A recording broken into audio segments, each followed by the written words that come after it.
खातिर रे? घूमे फिरे रो के लौकता टे। तब का करी? पकड़ी लिस्ट और जाई छठी मैया के पूजा के सामान लेके आई तो जल्दी जाई। ते ये प्यार से ना कहो। कलसा दिया दियोरिया पिया जान तू भूलई हो संगे जोड़ा नारियल फल कलश किन के लई हो। अच्छा जाता नहीं। कलसा दिया दियोरिया पिया जान तू भूलई। अरे ना यार। संगे जोड़ा नारियल फल कलश किन के लई हो।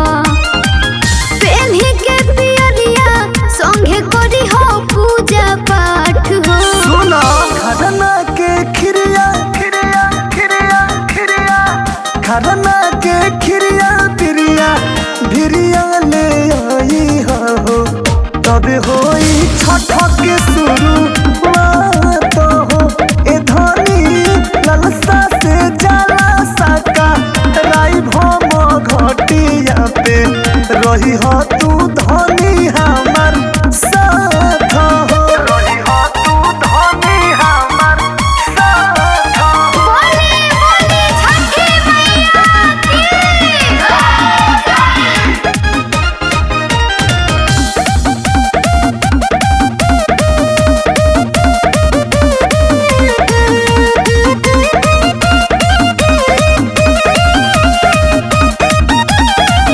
खुशिया भराई खुशिया दिहली मयरिया फेरली नजरिया माए भइल रौनकरिया।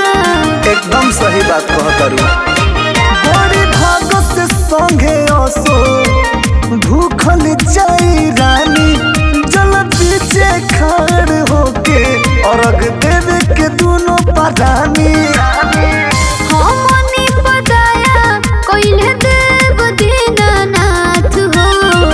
खरना के खिरिया पिरिया भिरिया ले आई हो तबे होई छठ के शुरू तो हो रानी ललसा से जाला सका राई भम घटिया पे रही हो तू धनी हमारा साथ हो रही हो तू धनी हमारा साथ हो।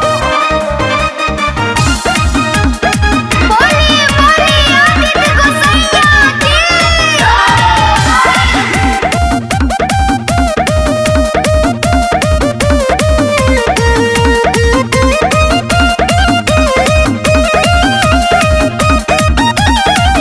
केला के घवधिया उखिया जई हो जानी भूल जी सारा से पूजा कोइल